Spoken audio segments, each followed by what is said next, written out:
Welcome to Profiles in Eccentricity, a show about weirdos.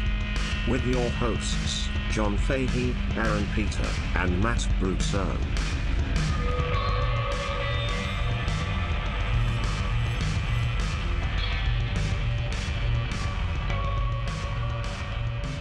Hello, folks. Welcome to Profiles in Eccentricity. It's a show about weirdos, doggone it. My name is John Boy. It is John Boy time. I am your host, John Francis Fahey. Joining me, as ever, is Gilbert Gape, the pinnacle and perfection of perversion. Ebenezer Splooge. Aaron Joseph Pita, how are you? I'm good, and you are my Buzz Lightyear. Thank you. Thank you. And I want to go to infinity and pee on you. Cool. Oh, that's nice. Yeah. To your right, my left, that's handsome Matt Brousseau, the Frenchman henchman, the Cape Cod Gape God. Hello. I got to say up front, I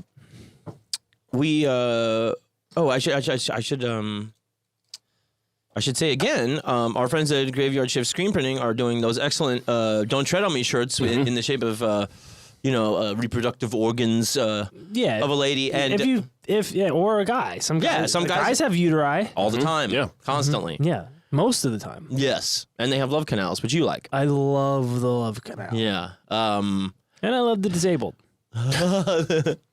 But check out Graveyard Shift Screen Printing for those shirts. They are really super cool, and all the money does go to pro-choice charities. Yes. Really super cool stuff. Check out us on reproductive rights charities. Yes. Let's call it that. Let's call it human rights charities. Yeah. How about nice. that? I also want to say check out the Patreon, extra episode per week, plus the community over there. You get a link to the Discord if you want to participate with a bunch of pea-brained freaks like yourselves, and it's a nice little time over there. Sure is.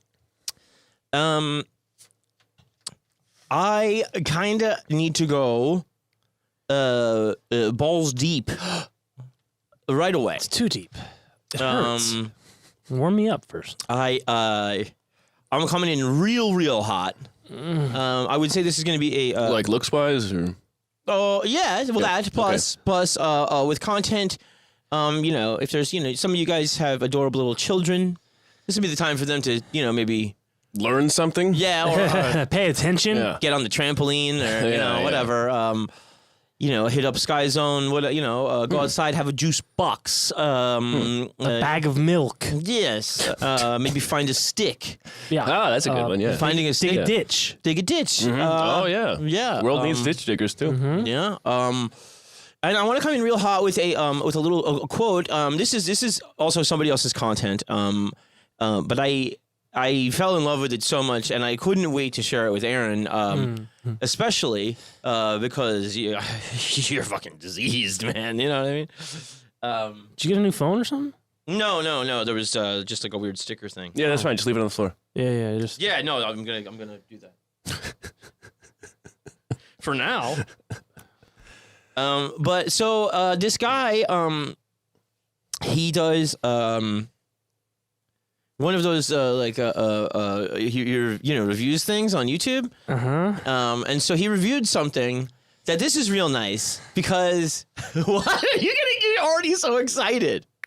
I'm really excited because you're setting it up and you're saying balls deep. You're saying turn the kids away. Yeah. then- I'm really speaking your language. Yeah.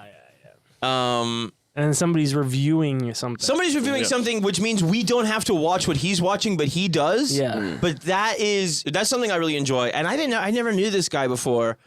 And boy, oh boy. I'm just kidding. I'm getting stuff that is the actual clips. Excuse me.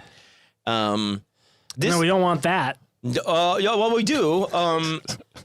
This guy, he's. I would guess from, some kind of Fargo or Great White North type thing.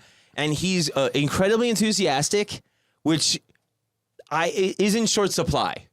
You know what I mean? Little enthusiasm goes a long way. Yeah, that's nice. It's good. Always helpful. And I was immediately I was immediately turned on because I could see that this guy's artwork that he had made was from Robin Boogie, who did Cinema Sewer. So that means his like thumbnail artwork for his channel. Yes, exactly. Yeah. Very pulpy, pulp book type of cover art. I mean, some of it looks Oh pretty God. real. Sorry. But so we're gonna start at the beginning. This is from the Unboxed, Watched, and Reviewed. 15,000 subscribers on YouTube, guys. Let's pump those numbers up. Hit that bell. Smash the subscribe button. Rub that clit. But it concerns a movie by the subject of the podcast. So I wanted to start here because this is what led me to go this way. Okay. So here we go. Hi, everybody, and welcome to another episode of... Oh, now look. Unboxed, Watched, and Reviewed. So today's movie is super special and it explains last week's episode. I got some comments that said, what are you doing, just regular porn now? And I thought, hold your fucking horses, motherfucker. We're doing this for a reason, and that reason is, well, let's take a look back and find out. I am very excited to open up this package. Now, this package was sent to me by a sick bastard. And it comes from a real nasty man who's responsible for some of the grossest shit we've done here on the show. Me. Garcia. Moss Garcia? Oh my God, we haven't heard from him in years. Let's see what we got. Oh God. Oh my. Oh my. Look at this. I see a piece of paper inside. Ooh. What is all this? Oh God. The burned DVD. He's opening up a package. I can't show you any of this. Yeah, you just see a guy opening an envelope. Huge penis covered in poop.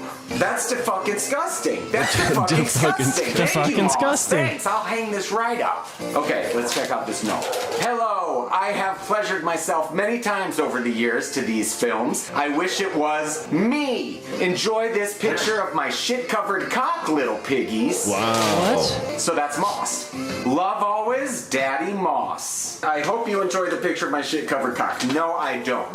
It's so disgusting, Marley didn't even finish eating it. She took a bite and then checked out. She was done. The dog? I'm gonna dig my fist into the Moss Garcia package and see what we got. Are you guys ready for this? Are you ready for this? The infamous, legendary walking toilet bowl. And I hear it's like a series, so look what we got.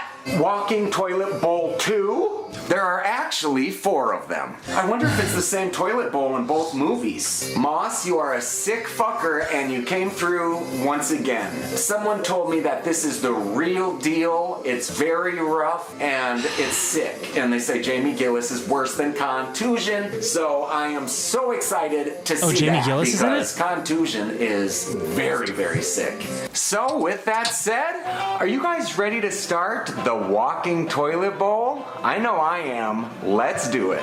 I don't think I'm gonna need the puke bucket for this. I don't know why. I just keep thinking, I don't think Jamie Gillis's shit is gonna make me sick. Isn't that the weirdest thing? I think it might be because this is so old and the quality's probably gonna be pretty shitty, and I'm gonna look at it and think, okay, was Jamie Gillis in Deep Throat? Instead of, was that Jamie Gillis? God, it's poop. No. I'm also curious as to if these people are gonna eat the shit like they do in Hershey's Kisses, or if they're just kind of gonna. I don't know. Maybe I do need the puke bucket. Come to think Always of it. have the puke bucket. It's 51 minutes. Thank God. Better to have it Ready? and not need it. Play. That's right. Jamie So Gillis the is the walking guy that toilet kind of bowl looks begins with this like nasty prostitute in really gross lingerie laying on a bed. Okay, well, she's fingering herself with one long finger. It turns out Jamie is the man behind the camera and he's filming all of this, which makes it feel like an actual home movie. This is really good already. He told her to suck her pussy juice off her finger, which I can't say I'm a huge fan of, but I like it. Not that, the show.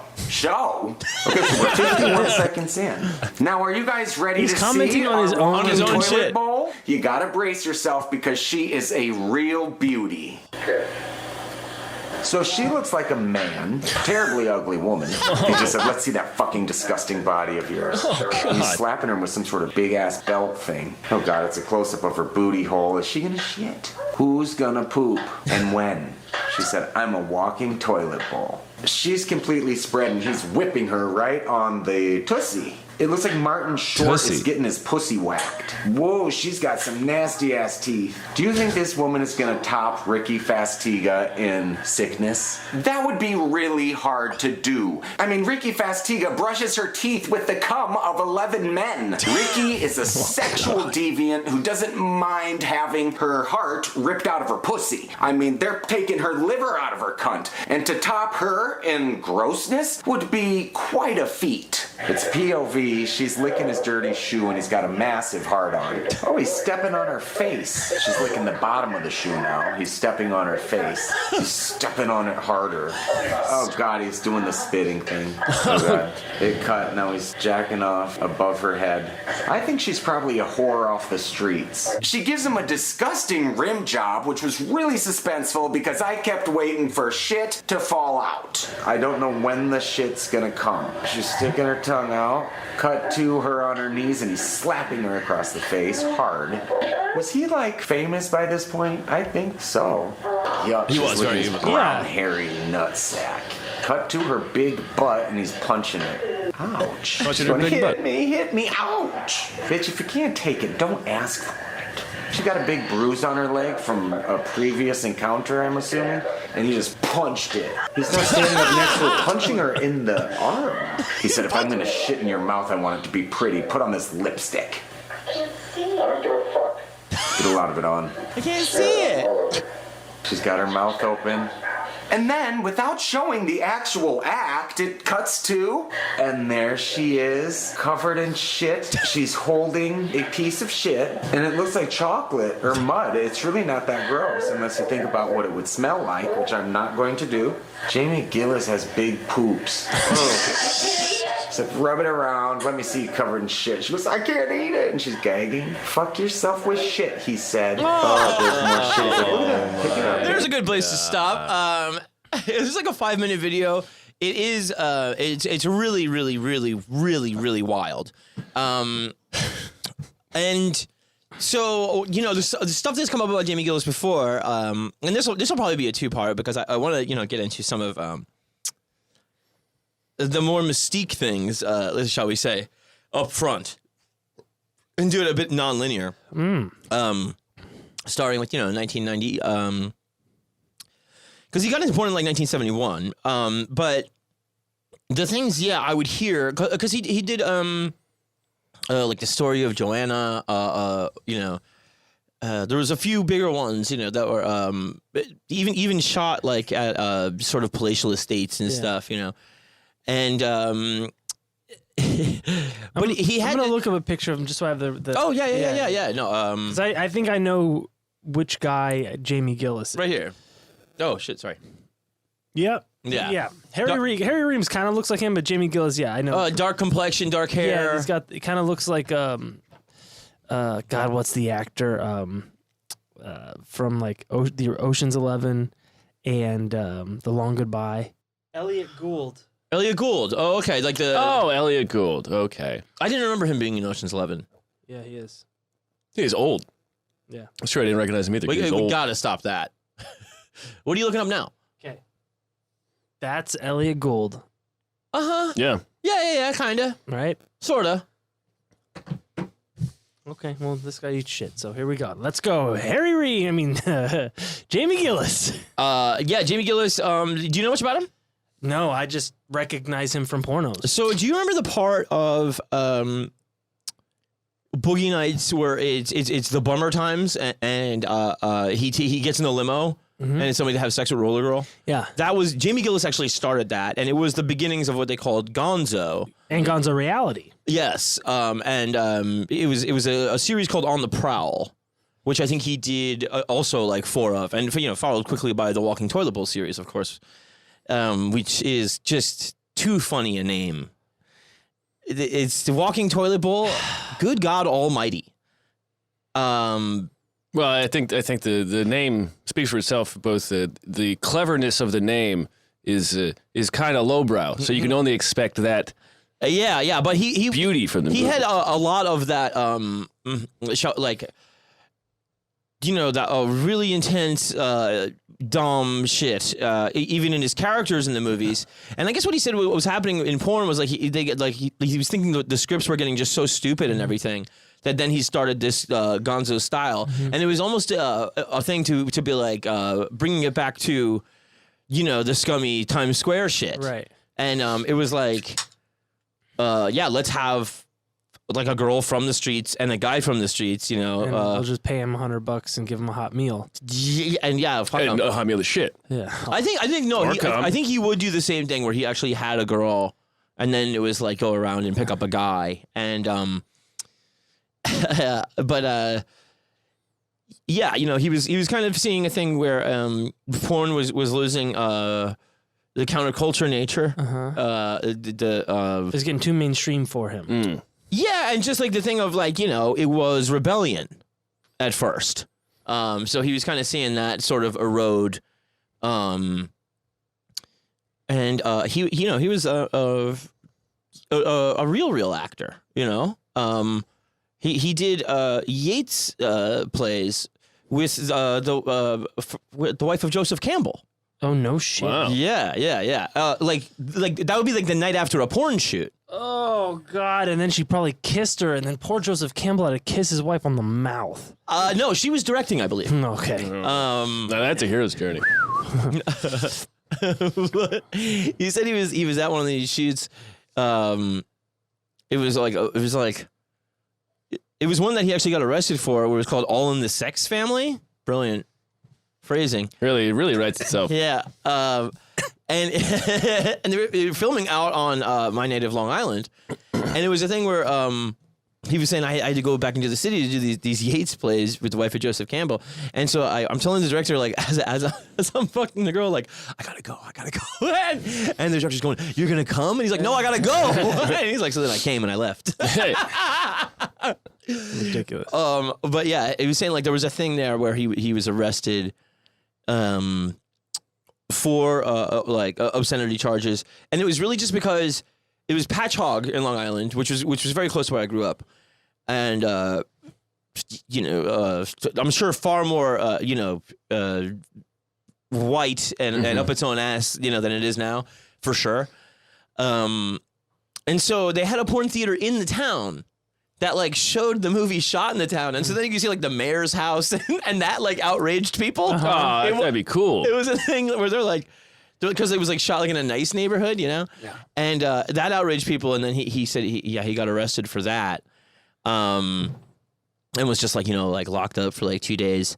But I don't know if you remember some of the other stories we heard about him. Do you remember there was a thing where I think it was Sharon Mitchell said it was she had to get the girl's head out of the toilet. Because the necklace was caught, and he had to keep flushing so she wouldn't drown. Yeah. Jesus. So they had to get I do remember that. They had to get like a third party there to like help get it out while he kept flushing.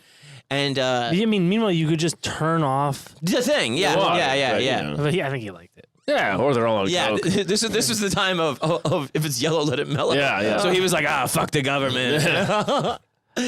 But then I think she said like, then the girl was like, "We're having a really good time. You want to join us?"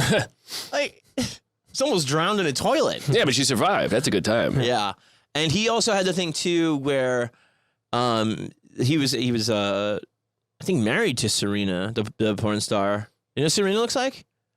Blonde, kind of thin, but I think I told you before, like he would do a thing where she would have him go out on the street and blow guys while he like watched from a window upstairs and jerked off. Yeah. No, like it's like the Oswald.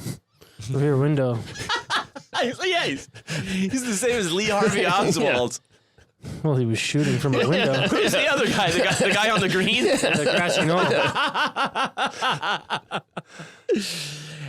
But so, you know, a guy very presiding over, I would say, all of the grisliest eras of porn. Not the shit that we hate, like in like the late 90s, early 2000s, because that's when the gonzo name really but got I mean, just like rubbing shit on streetwalkers is pretty bad. Oh, it's definitely bad. It's definitely bad. But I'll take Seymour Butts and Rocco Siffredi over rubbing shit on some poor woman. Yeah. I know. Who has That's no what- idea what she's signing up for. So that's the thing is, Or worse, she does.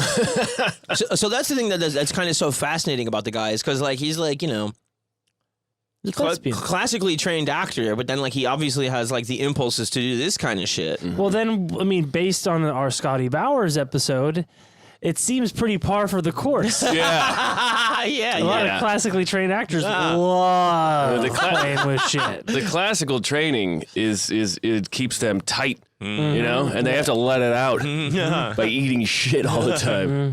Have you met these actors? Most of them eat shit. That's how they train. Kill them. If you're not listening to us on Patreon, we're doing a lot of Orson Welles. That's what that is. But Your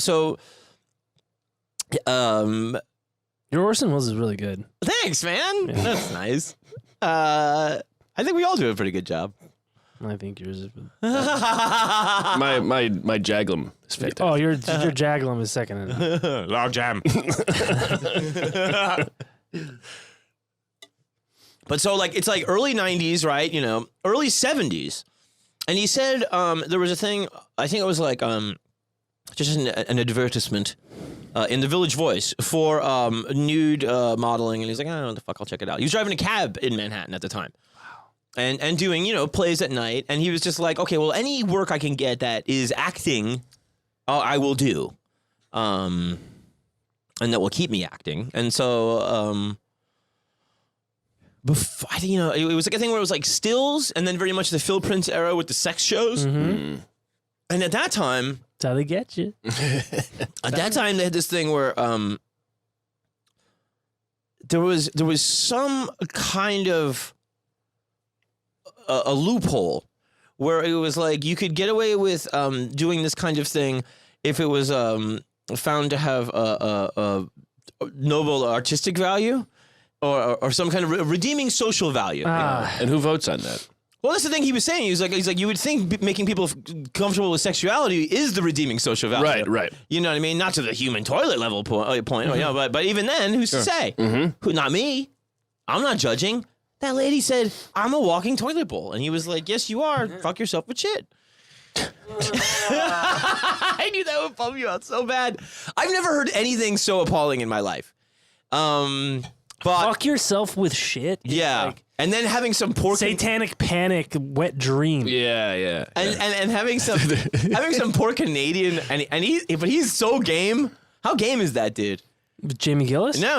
The guy, the reviewer. Yeah. I'm gonna watch his videos because he's a riot. Yeah. he is a fucking riot. He's having man. a great time. He's having a real good time. Mm-hmm.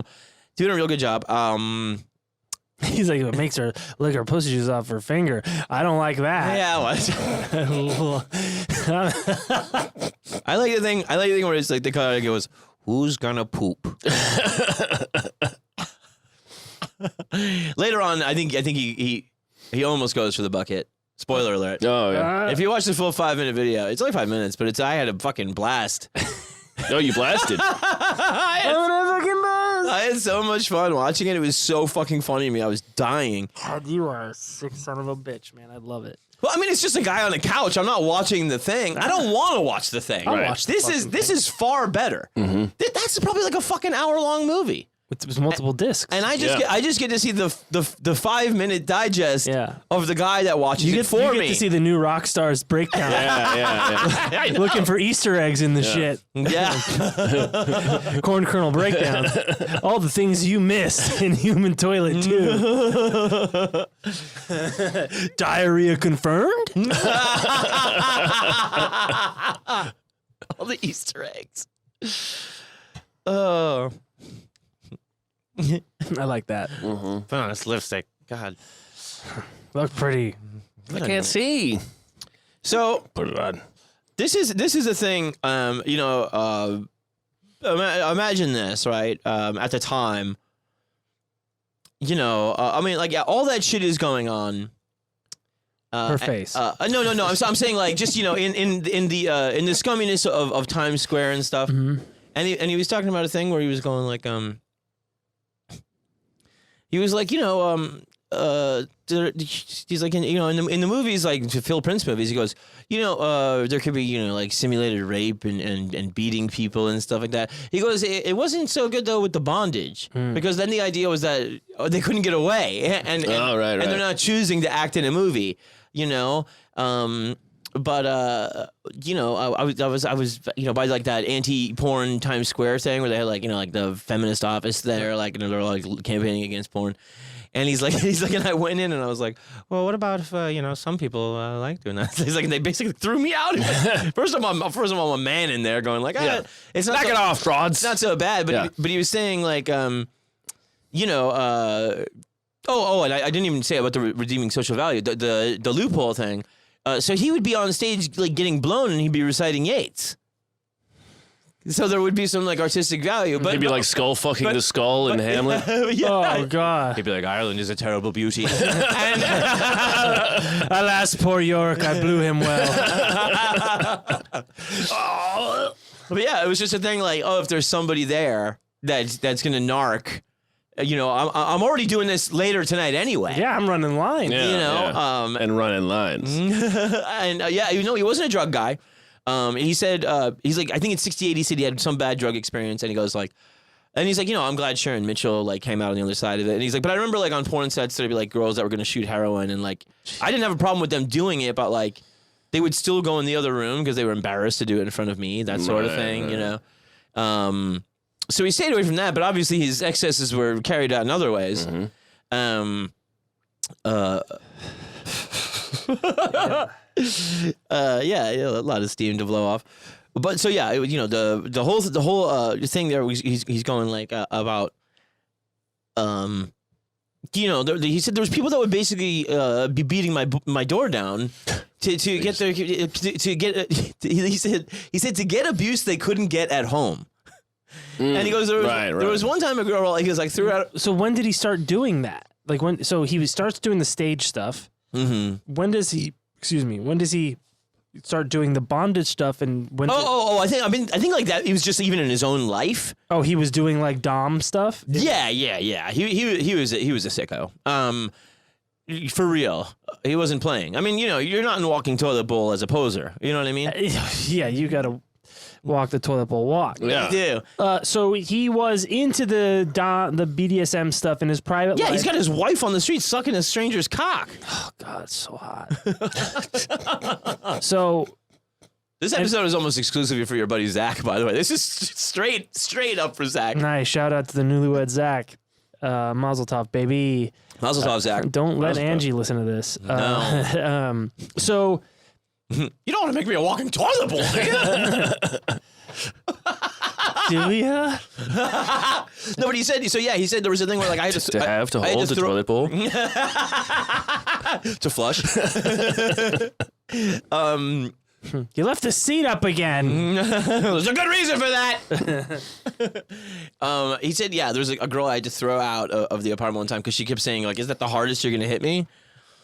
And then like I was just like, well, then I'm like, no. He's like, now you're talking about broken bones, and he goes, and that's not cool, man. Whatever.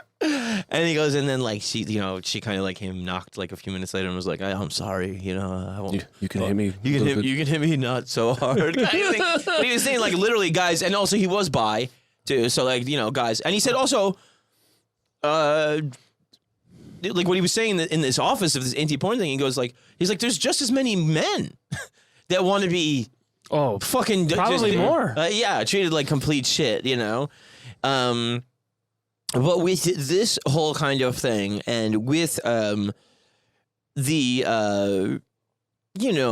real just it was seedy and like the time, like we always say, was so full of crime and stuff like that. So there was this thing that came up when he was a known person in porn, where he ended up being accused of murder. And it was like a beautiful model that like he was like in the same building with. So where are we on the timeline here now? This is excuse me. The 80s? No. This is. Let me see here. This is '82. Okay. Summer of '82. There's this beautiful woman that comes down from Canada, Marie Josie Saint Antoine, and she was just this lovely woman, and was doing modeling and stuff like that, and she happened to be friends with this girl that was dating a guy who was like the daddy of disco in Canada. Okay. Man, what was his name? That guy's name is Alan, Yeah. like That spelled makes- like our roommate. Alan. Alan. Montpetit. Montpetit. And he was a guy Monsieur Montpetit. who he just like he wanted to get into TV and broadcasting and stuff like that, and he ended up being like this swinging disco daddy. Meanwhile, he didn't even like disco music, Yeah, but like swinging. but he really liked being And daddying, famous. yeah. Yeah. So and then he got mad into doing a lot of blow. He's a disco guy. But like he was the toast of the scene, Disco Canada. And so they would, clubs would fight to have him be there, and so he started, seeing this other beautiful woman that happened to be friends with Josie, and there was some kind of thing where she comes down to New York, but yet she had said to her friend like, "Hey, you should stop dating that dude. He like treats you like shit." You know what I mean? And there was something where like I think Jamie came home. Jamie would always be going to the track and losing everything. He bought a $30 a day like betting handicap newsletter called The Sheets, which was fascinating to find out about because it was put out by this guy that was like an anti-war Marxist with an IQ of 180. Who put together like this is like he's just like I got the numbers. I got all the numbers but Jamie would still just even with the info would still lose. Plus now he's out $30 a day. Yeah. Right. That guy, that's a great deal for that It's not even guy paying selling for it. itself, yeah. $30 a day. He goes, I don't even need to be good. I got the numbers. This thing was famous for years. Wow. This guy didn't even die that long ago. He had a crazy fucking name too. But so he had come home, and it was a thing where he like you saw like the door was open or something like that, and him and this woman would just kind of see each other in the hallway and exchange pleasantries and stuff like that. Gillis and the model. And the model, yeah. And so she is stabbed to death, and there is no sign of robbery. There was no sign of sexual molestation, and somebody had left a note outside that was written in French, and it was like a thing that was like, "Hey, I called on you, but you weren't home," or something like that, and basically like they round up Jamie, and then they're just like, "Well, you're a fucking misogynist, and have you ever done a snuff film, which doesn't exist?" Right. Can you explain that? A snuff film, the definition of a snuff film, which I've said on the show many times before, is a film of death on film for pleasure. There is death caught on film. Nobody has ever murdered somebody on film for the viewing public's pleasure, or even an elite cabal. Yeah. Serial killers might do it for their own pleasure. Right, but it's never There's never been a documented true snuff movie. Right. It may be out there, but it's never come to light. It's basically a boogeyman. Yes. Okay. It's an artifact that is a boogeyman, but it might exist. We just haven't. One's never been Yes. confirmed and documented. Okay. Yes, Killing for Culture, excellent book on the subject. Their ultimate thesis at the end of it all, when they break down caught on film stuff, movies that pretend to be snuff, and then just more like Bud Dwyer type videos. At the end of analyzing all of it and the public's belief in it existing, always. It'll come up like in mainstream media, and like of course, people but will drop it, and you're like, that's like fucking saying unicorns. Like Right. Or Jenkum. there's never been one. Oh, really? Is Jenkum not proven? Yeah, Jacob was kind of made up too, but I get then people hear about it and they try it, and so then it no longer is. Well, that's exactly what their thesis was. They go like, we feel like the culture willed it into existence. Is going to will. It might possibly will a true snuff film. Yeah, everything starts as an idea. Fingers crossed. So yeah. And it's easier to accept when you believe it already exists. Right. Right. You don't want to be the first guy to do it. Or especially when someone else made it happen. Escalation. Yeah. Yeah. Sickos making sex films. Yeah. So they ask him shit like that, and he's like just fucking completely blindsided, right? And he goes around to a bunch of his friends, and he's been in stuff, like I said, since 71. So by then, the year before, he's actually in a Sylvester Stallone movie called Nighthawks. But he's mainly done Sometimes Sweet Susan, where he was rapist number 1. Hey. The Ecstasy Girls, 800 Fantasy Lane. These are pretty big ones around 79. And so would you say that he's a well-known pornographer at this point? Yes, actually, he would be one of the first people that you saw in in the loops when it was just the peep show loops that had no sound with just and he said he goes there wasn't even a scene. It was just a dirty basement in Manhattan. Right. Like that everybody used. Yeah. That's how it got dirty. And it started with Len Ragozin is by the way the name of the guy who did the newsletter, The Sheets. Ooh. So like a follow up on that. Okay. But so yeah, he's he's kind of somebody with dark hair was spotted leaving. And so that could have been Alan. He sort of had... it was Elliot Gould. Yeah. He's striking matches on things as he leaves.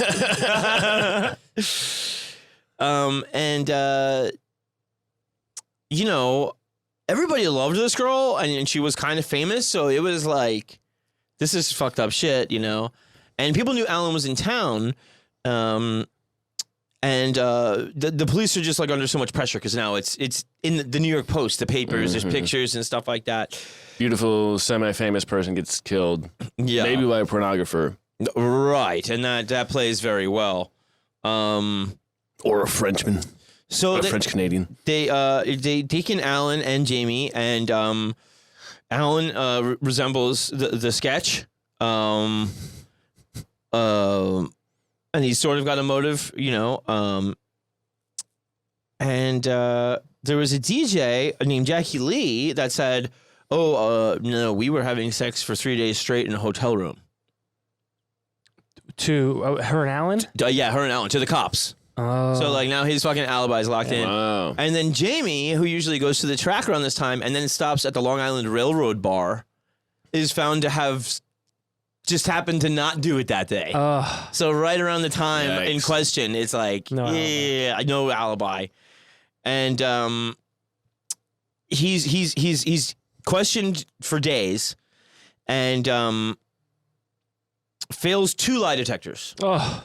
Is it because he wasn't on drugs? Right, that's the only thing he's And do you love shit? Fuck. So he starts asking his friends, this thing, everybody believes it now. And he starts asking his friends, do you think I can ever do something like that? And some of them are like, possibly. Oh boy, that's not a good sign. Jesus Christ! And others just bounce. Others are just like, I don't fuck with Gillis no more. Yeah. Wow. And so he's freaking out, and so he still lives with his ex-girlfriend, even though he's dating somebody else named Valerie. Classic, right? Mm-hmm. And she completely believes him. When you get a good apartment in Manhattan. Yeah, I mean, come on. Yeah, plus, whatever. It's Jamie Gillis. There's always some shit going on, Yeah. Not like that. Uh-huh. But the ex-girlfriend says something to the cops like, oh, Jamie could never do it. He's too claustrophobic to go to prison, But so is the fucking Unabomber, man. Yeah, he loves it. Yeah. And shit. Never been happier. And so, it's the police are kind of like, that's a weird thing to say. They start tapping his phone, looking into his phone records. They start just like showing the bodies of the corpse to him and stuff, like hoping he'll break. And then they're talking about how he treats women on set. They search his place, and of course he's got cuffs, blindfolds, gags, everything, and so then he also needs to shut the fuck up. Yeah. He goes like, I don't like blood. He goes, I could never stab somebody. And they're like, how would you do it? He goes, maybe a baseball bat.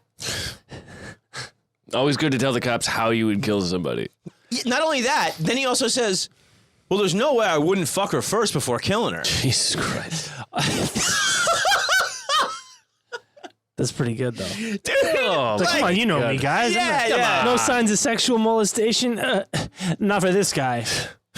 Give me a break here. So now the cops have like eyebrows as high as they can go. But like the one rookie cop is like, I think this guy makes a lot of sense. He would. He's not I touring. know this. You guys got to see he walking toilet. I mean, this guy really. He walks the walk. He toilets the toilet.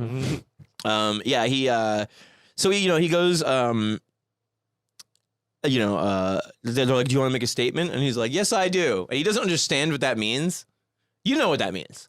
Oh, well, you're going on the record, and then It means you're doing a confession. right, He thinks it's like a press conference. right. So then, like, the DA's there and everything, and like they're like, "Are you okay? Right, DJ. right." No, the DA's there, and so on the ones and twos for the statement. He's got a confession. So he's like, "No, I'm not gonna fucking do that." So the DA's pissed at the cops, and and so he finds out from a cop friend that they're like, "We just need like one more little thing to get him," And so he's fucking freaking out, and so he I think he got like some good lawyer, and it was unsolved, and it kind of just kind of went away, and then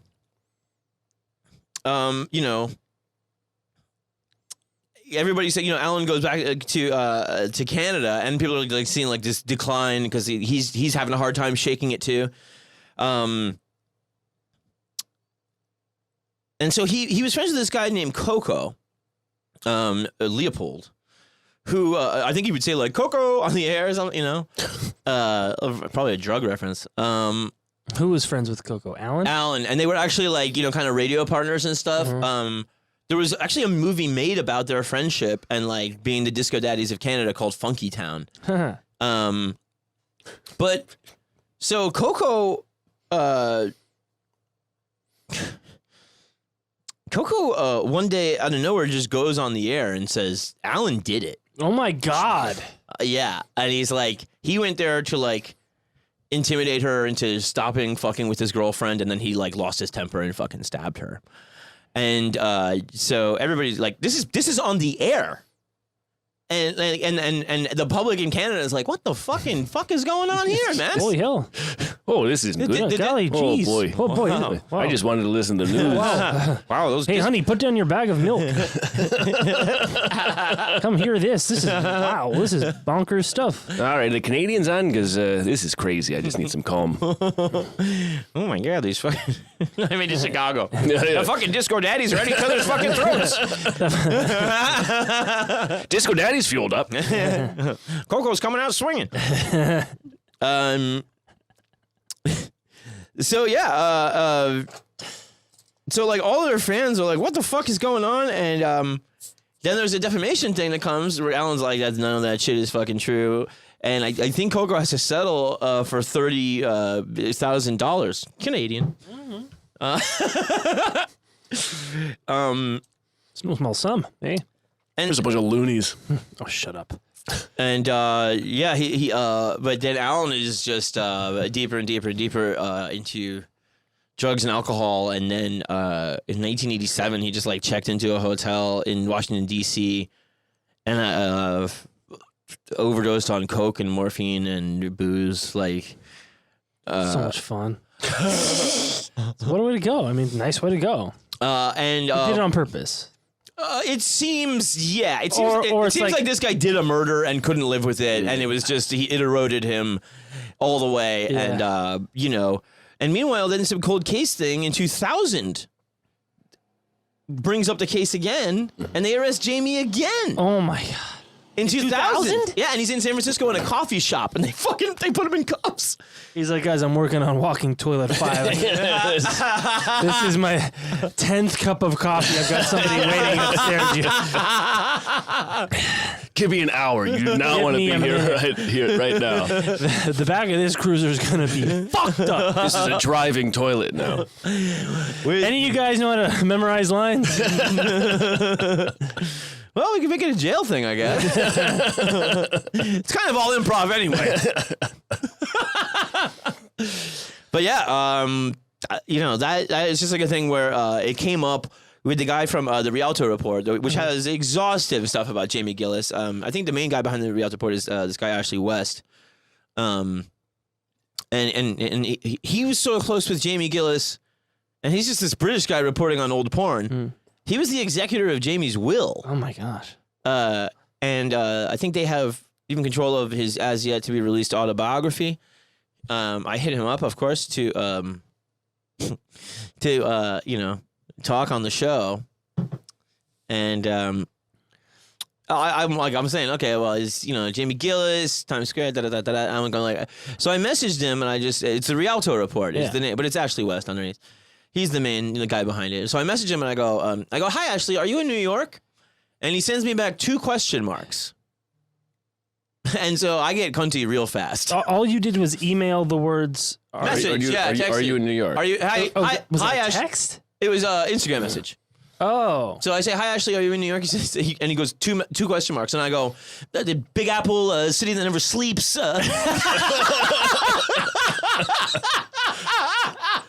And he goes, do I know you? And I go no, but you're a publication. Right. The public might talk to you. Well, yeah, but he probably gets a lot of people asking him questions. Yeah. So you have to get to the give point. Much of a lead in. Yeah, you got to get to the point quick. Well, the point was going to be, are you in LA and can you talk? Right. Well, that's That should have his been point. the- Is that's how you lead with. That's how you lead. You go, hey Ashley, are you in LA? Can you talk? Yeah. I guess. Whatever. And also, what do you want to talk about? Because You cut to the chase as opposed to, But it is funny how you Hey, did. beautiful. It is funny how you Good did. morning, Julia. I did not. I did that. This You is did not, a this is good not a morning. long way from age. Hi, Julia. But you can understand his side of it, right? No, I don't. No, really? Dude, if you're basically doing a sales call or a journalist inquiry. Like you got to lay it out in the first message so he sees it. I just talk to people in good faith like a human being. Yeah. I don't know. Call me a freak. How'd it work Call out? me a pervert. Then he said, "Do I know you?" And I'm like, "No," blah blah blah, blah. And I said all the thing about Jimmy Gillis, and then Right, that's what the point is that's what you lead with. okay, he doesn't have a point because he doesn't even have words. He didn't talk. Yeah, question marks. Yeah, there is no point. No, You but know I what can I mean? understand his confusion. He's a weak English teabag. Fuck him. Suck my dick. I can understand. Is this your first conversation? I can understand his Yes. confusion. He gets probably a lot of messages. Dude, you guys are both weak English teabags too, honestly. He gets a lot of messages. You don't know that. I assume he's on a big show. It's not even a big show. It's a website that talks about old porn. I'm like the only guy looking at it. Maybe. So, anyways, nothing happens. That didn't work out, did it? Yeah. Believe me, it's for the best. Asshole. You're like, hey, Dan Rather, what's up? Hey, man. What? It's really funny. Yeah. Probably had a couple of drinks in me. I didn't think it out too well. No. Honestly, in all honesty, the reporting is really good in the Rialto Report. It is good stuff. Just the guy needs to learn how to talk.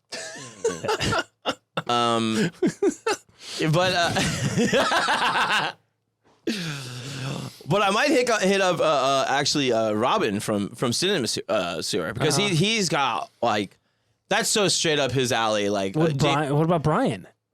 Brian, I don't think ever had any. There's no overlap there with Phil Prince, believe it or not. Really? Yeah, it's amazing. Yeah. Because he's kind of perfect. Yeah. Brian from our Brian O'Hara from the Prince of Porn. But yeah, the time is the same. The area is the same. Yeah. The Times Square thing. Jamie had a thing where he said, because he was very much on that scene. Not just for work. Mm-hmm. It's where he liked being. Right. Times Square. Like they like watching his wife suck some guy's dick. As if you're going to watch a dick suck, that's the place. He said, he goes, I want back then, he goes, I want my ashes scattered in Times Square. And then when it got cleaned up, he goes, never mind. He goes, it would contaminate my ashes. Yeah. M&M store. Yeah. Oh, God. That's what everyone. I mean, that's what I say too. I know. The M&M store. It's so hard M&Ms to. are delicious. It's so hard to find M&Ms these days. But like that is the sign that It's the one that Times Square got gentrified. It's over. the one that outrages you because you go like, well, we got that. This guy in the bodegas had that the whole time. Yeah. Yeah. What do I got to go in there for? There's only like 4. Do we need how many more do we need? Yeah, this guy's from some country I don't even know about. Yeah. Pay him for it. Yeah. You know, I don't need that big, sexy green M&M fucking showing her sliz all over town. Jesus. No, I do. You do. She's not sexy anymore, by the way. He has another thing too, where he goes, he's Cancel like, culture. He goes, later in the career, maybe walking toilet bowl era. He goes, I'm walking around, the neighborhood, and he goes, and this drag queen comes up to me. She goes, isn't it time for you to hang up your balls? Hang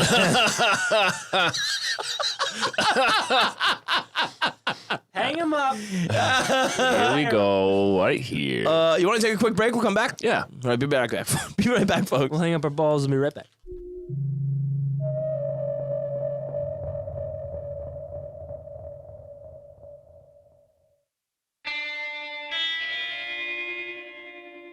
And we're back. It's true. We are back. So you just asked me something about the On the Prowl series. Yeah, or even really, I meant the walking toilet stuff, and Return of the Walking Toilet and Fear the Walking Toilet. I think. I think. What I asked was for the listeners at home and all around the world, the millions at home. Was the walking his really this nasty shit? Yeah. Was this strictly underground? Like No. Was it sold in shops? Yeah, anything is sold in a shop, because there's the thirst for the different, right? And that's sort of the beginnings of Gonzo, where people are like, oh, something you haven't seen before. But yeah, there's going to be a production company behind it, no matter what. There's going to be a cover. Even the shit eating. Yeah, there would be. Yeah. Wow. I mean, think about it though. It's like it's already like so dirty and whatever. So once you're at the porn place in fucking Times Square, you're probably like, I mean I don't think it's playing. It was also after the cinema era for right. It wasn't for adult film. Right. So it's VHS or something like that. For sure. Yeah. And the thing was, like, if you think about it, 83, 84, the beginnings of VHS, and then the hair getting bigger, and the guys and everything getting seedier because it's cheaper to make. But also the guys in the production studios things, like he's saying, like the scripts were getting so dumb, and everybody was just getting like early 90s X-Men comics. Everybody looks like it's fucking dumb. Yeah. And he was just going like, let's go back to the fucking streets, Raw reality. And that way it was ahead of his time. But but the preceding series, the On the Prowl series, him and his partner, whose name was Ed something, I don't remember, but yeah, they ended up having like a falling out, and there was a thing where people were like kind of like siding with Jamie Gillis because they're like, oh, he like this Ed guy kind of made all the money, and it's Jamie Gillis behind the camera, like it's clearly his baby, but he never really, like the other guys of the time, like Mark whatever or Harry, like the guys that got older in porn. Yeah. He never like attached himself to a studio that way. I don't think it really ended up mattering that much. Right. He didn't care enough. I think he was just more into keeping it seedy and fucking around. He was, he did it for the love of the game. Yes. Yeah, it's just interesting because in porn shops, I didn't go to porn shops in the 80s or 90s, at 2000 at the earliest, but I've never seen any of like the real nasty shit in a shop, except maybe like in Amsterdam, where they're advertising like monster cock she-males or horse cock suckers 6. That's usually like when I've seen like internationally, but like in a I don't know if I'd ever see. I can't picture myself seeing, I think there was just shit eating I think there was grannies 12 I think it was a thing where it was there's only one of them, and maybe behind the counter. Yeah, maybe that, but and maybe it plays better in Times Square than it does, in Idaho. Right. Chances are. Well, You never put it past Yeah. Buckeye, the potatoes, Buckeye, no, Buckeye, no. Hawkeye, the spuds.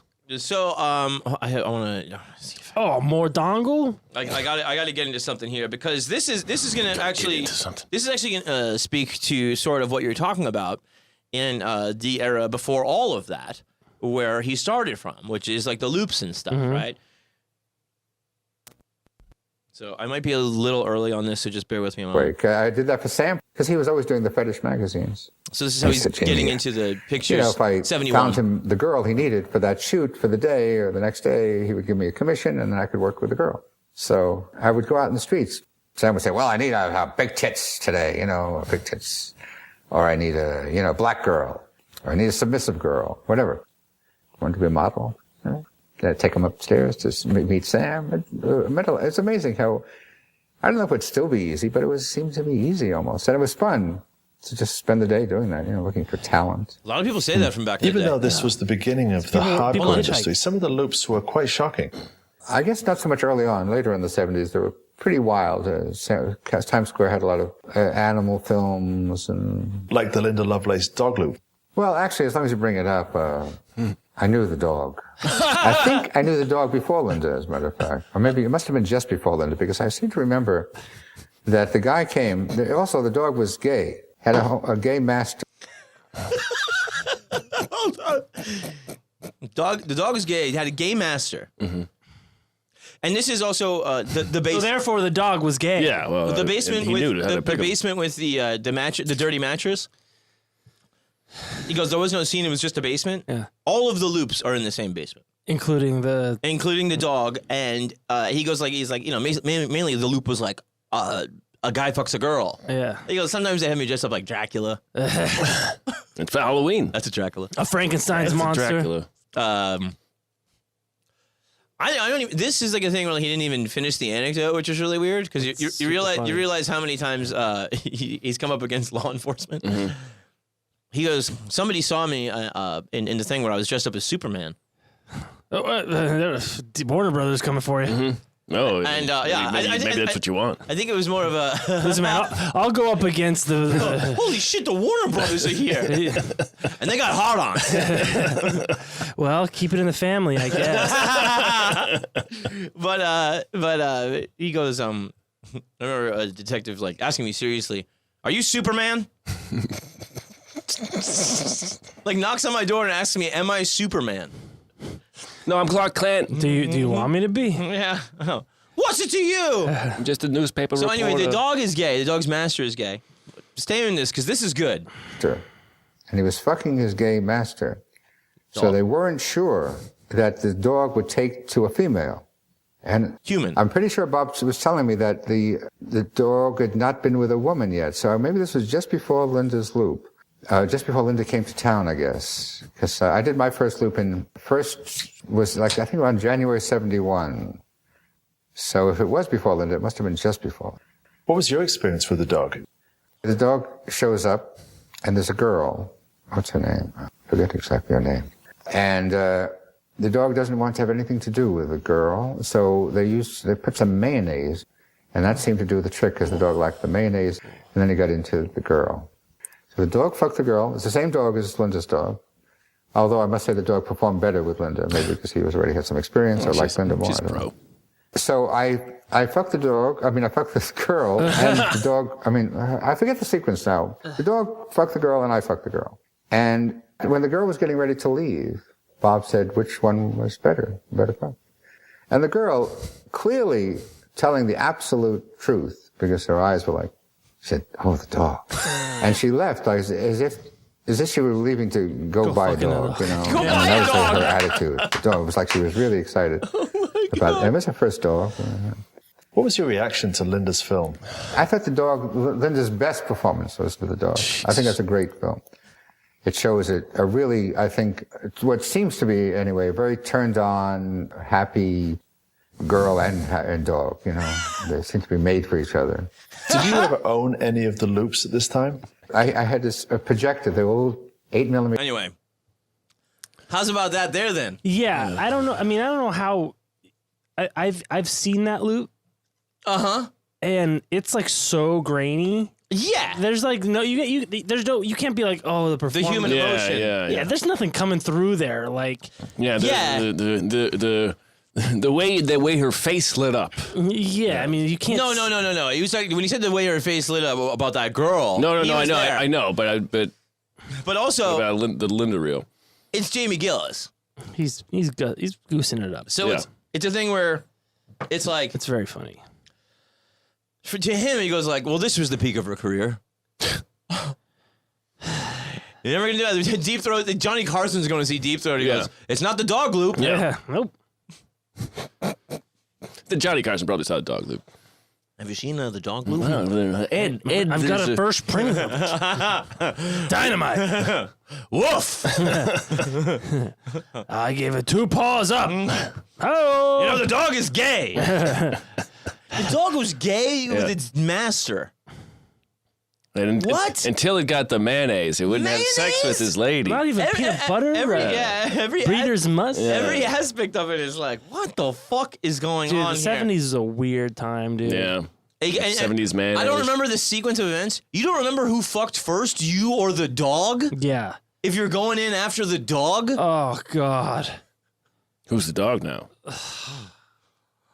Dude, what? Remember that that one we did like I think it was a Patreon. And I told you about that Irish woman. Oh yes. That she had a guy met up with this woman. They met online or whatever. He's like, come fuck my dog, and then she was allergic. God damn it! Yeah. Man, that sucks. But it was funny. That's your anecdote? Yeah. Wait. Yeah. I mean, like, do you think the public knows what you're saying? Well, I don't want to. What? Talk about This woman had this. I guess at this point, what does it matter, right? Exactly. We just went there. Yeah, a man was talking with a woman online in one of these forums, and he's like, "I come have sex with my dog because this is a dog fucking forum," and she's all about it, and he's got like a mastiff, probably a straight dog. You don't know until the mayonnaise And comes out. she has sex with the dog, but like she's allergic, so the dog spunks in her, and she gets like a massive dose of dog DNA, and then she has like anaphylactic shock and dies, and the guy gets charged with manslaughter. And the or dog's whatever. free to this day. No, I think they put the dog down, dude. I mean, did they have a trial at least? Oh yeah, they had Bartholomew. Yeah. Are you a dog who's guilty of nothing but blowing his big dog load? Who's a good boy? Has your You're a good boy. Has your master introduced you to the theater of human sex? Were you forced to eat mayonnaise against your will? Yeah. We happen to know, Your Honor, for a fact that this dog is gay. It wanted nothing to do with that Mick Broad. Watch. Who's a good boy? Who likes good boys? There's just like, there's no exhausting, like the stories for this guy. Yeah. He's really, really living it. And, it's also like that weird thing, too, of... New York in the 70s. Yeah. This is not some, I mean, it is like the metropolis to end all metropolises. Mm-hmm. Yet the most, backwoods, depraved shit is going on. And I guess it makes sense, but, There are just enough apartments and dirty corners and basements that like something's going on all the time. Oh yeah. I mean, like when it's like the guys from Sonic Youth and the Cro-Mags and stuff, and then they're talking about the Lower East Side. They're like, it's just a war zone. Yeah. When I was talking about like suicide coming at you with the chains, it was meant to mirror the same violence you faced on outside the venue. Right. So it was a thing. It's unthinkable now, even in Alphabet City and stuff like Avenue A and all that shit. But back then it was a thing where it's like, you really want to go there? They let you fuck dogs there. I was like just like roving gangs of like kids with switchblades that have no parents. Mm-hmm. It really is so much of the Roe v. Wade debate thing of like this is what you get. You want the Warriors? Mm-hmm. Yeah. Let me tell you, I'm really excited about cinema in 20 years. Yeah, man, I can't wait for the loops. Yeah. Can't wait to see how Heaven You Be looks in about 16 years' time. Yeah. We're gonna be getting some good punk bands. We got a good crop. That's a crop. We have a good crop coming up. So I think I just want to tease all the Mystique stuff, and then let's do a linear biography next week, and I'll have obviously a lot more of like the anecdotes don't run out. Oh yeah, I bet. But he is thoughtful. Like Ashley, West, for all of his faults, was saying he was like a tremendous friend, and like obviously incredibly well read. And this is also a very Manhattan thing too, I guess, about like he would know famous people and stuff, like he would be like in like sort of the front row at a boxing match where there's like, there's like Eric Trump and like Dr. Ruth and like like people like that around the coolest the people. ring. Yeah, Dr. Ruth and Eric Trump. Who's who? No. But you know what I'm saying? He was like in the scene. It was just like a thing where it's like, he the walking toilet bowl didn't get him rich. You know what I mean? But for some reason he does have some weird clout. Yeah, and it's probably more. It's not Ron Jeremy Ron Jeremy was still like pushing his Saturn like pushing on Hollywood Boulevard. Yeah. But Ron Jeremy would be out. Yeah, and people would trot him out. But he wasn't a socialite. Yes. There was a thing where I think they were leaving and there was just some kids, going by and college kids, or whatever, or like the later time, like 2008 or something like that. And one of them just sees him and goes like, "You fuck Vanessa Del Rio." Nice. And he's kind of like, guess that's the best I can hope for. Well, yeah. I once made a lady eat her own shit. yeah, no one's yelling that at him. Yeah. How about nobody ever talks about that? Yeah. Walking toilet bowl 4. Yeah. I did Yates in Times Square while getting blown. I think walking toilet bowl is like his Barry Lyndon. Everybody talks about The Shining or whatever. God damn it. But he has there is like a menacing persona that's not as it's like this brooding, seething sort of thing that's not off the wall, like what's his name from Let's Have a Fucking Party, that guy who was getting fisted and stuff in Centurions of Rome. Mm-hmm. That fucking maniac. But surely Jamie Gillis would know all those guys. Yeah. He had a lot of. He was talking about, who Lisa Thatcher is? Lisa Thatcher was this very petite girl. But like something came about her in some interview, and he was just like, she was kind of made for the business. And some interviewer was kind of like, "What do you mean by that?" He was like she was real happy doing it, and like when there was like a line of guys to meet her, and she knew how the like drooling they were, like it turned her on, and she was like just like him, interested, like, you know, there wasn't a lot of anal girls back then. Lisa Thatcher was doing like a lot of that, you know, Cool. just loving it. And I think he's that guy too. Yeah, you he know, just loves it. Yeah, he just loves it, you know, and it's very much, you know, a part of his character, and you know, it's a thing where like. Because like, you know, Ashley wasn't like, he was a kind person. I'm the executive as well. He's a great friend. Yeah, he was into this stuff, but also like that's not illegal. Like there's nothing like, you know, people are into it. It's all consensual and stuff, you know. But when it was like the murder accusation times, he realized like it was the first time he realized how people see him. Right. He's associated with the underbelly. The underbelly, Right. I would say, you know, You know, they're seen as morally bankrupt and therefore, you know, a usual suspect. yes, and I think because then he was even still, you know, doing more mainstream stuff, and also like a great actor, like a great line, Always funny. always funny. And that's what I know him as being in like funny, like 80, it's even like 80s shot on film stuff. Yeah, And he was selling it. yeah. You know, I had no idea about this other side of his career. Oh yeah. But I think I will I think do my research. I think I think maybe like sort of also the darkness of that experience and finding out your friends think you could or probably did. Dude, Do a murder was a thing where it's a lot easier to do walking toilet bowl after that. fuck it. What do you have to lose? My career's in the toilet. Yeah. You know? What else? Would you like to join me? You know? No, he could never do a The murder. water's fine. He could never murder someone. He just shits on them. Yeah. So yeah, he's a lot to unpack, but I think we have another episode. yeah, man. I mean, there's just so much there, and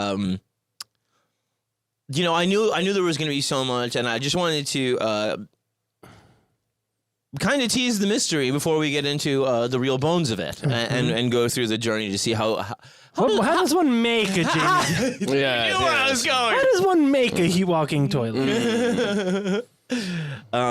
Yeah, so obviously, like I said, you know, he did pass away, I think, like 2010, from melanoma. You're funny being in all those basements. I You know. wouldn't catch much sun. I know, all those dark theaters. There is a thing where I'll just end on this, but he would go to those awful cesspools that were called cinemas in Times Square, and he would go into the bathroom, and that's a mistake. And he would take a girl in there during some god awful filthy porno movie with no morality, and it was this girl, you know, he would see there, and you know he would go, and they would have sex, and like he was gonna like this has not been cleaned in a hot minute, and we're gonna do that, and he goes to the theater one time after this, you know, they have this ritual. And she's not there. And so he takes some other young lady in there, plows her, right? And he comes out, and the girl he's usually fucking is there in tears. And she said, well, that's our special place.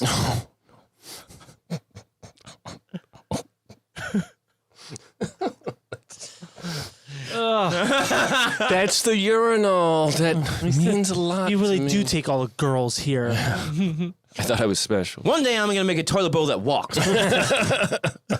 And talks. It's a walk-in toilet bowl.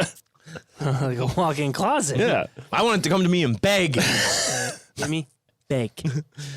So, fellas, you excited about Jamie Gillis? Boy, with bated breath, I'm waiting. This guy's Oh, straight, his breath stinks. Smells like shit. this guy's straight up our alley, man. No. Yeah, I'm. Yeah, he's in an alley. Oh.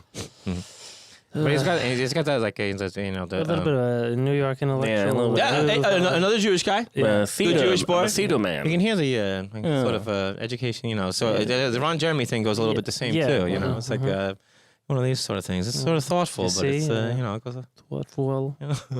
God, it's gross. She fucked the dog. Dog. And I think the best work she did was with that dog. I know the dog has an agent. It doesn't want to turn my phone calls. The agent's I say fucking come, the he dog. doesn't come.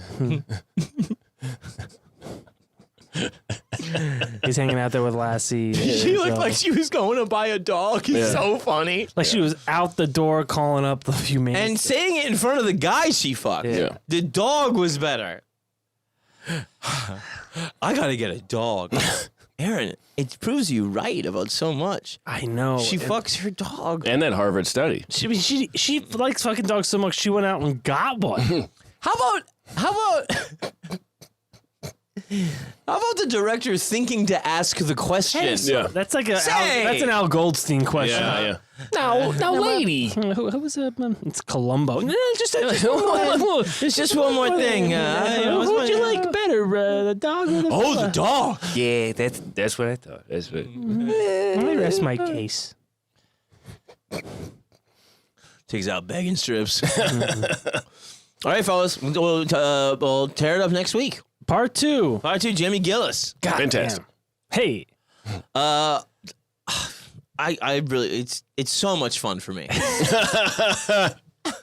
I'm glad it is. It's just it so should much be. fun It for should me. be. It's fun. It's fun for me too. Yeah. I don't know where it's gonna go next. You don't? I want to hang out with that Canadian guy. Alan? No, Coco? No. The one reviewing the stuff. Oh, yeah. Oh, it's a poop covered dick. Yeah, I think that guy's like Wisconsin or something like that. I think he's could be a stateside. Youper. Yeah. Could be a Youper. Yeah. We'll reach out to him. We'll reach out to him. Don't just send him. Don't just ask him where he is. dude, fuck you. Don't just go sup. So dog. No, he's nice.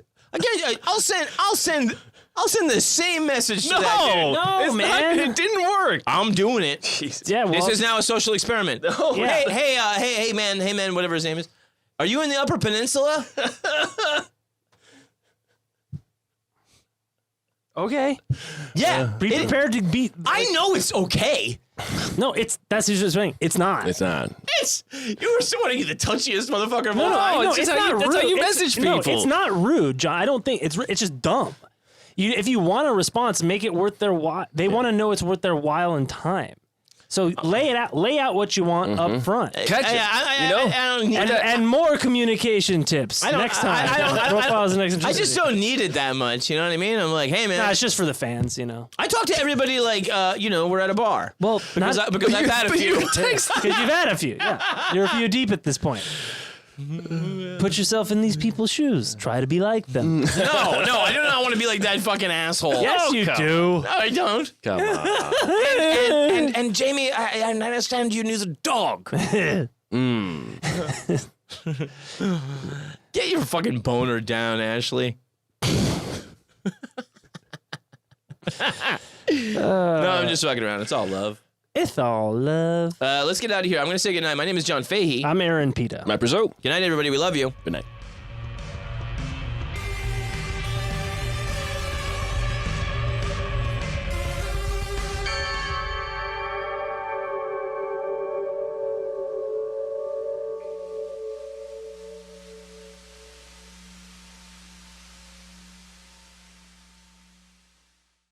Scarpins Avenue.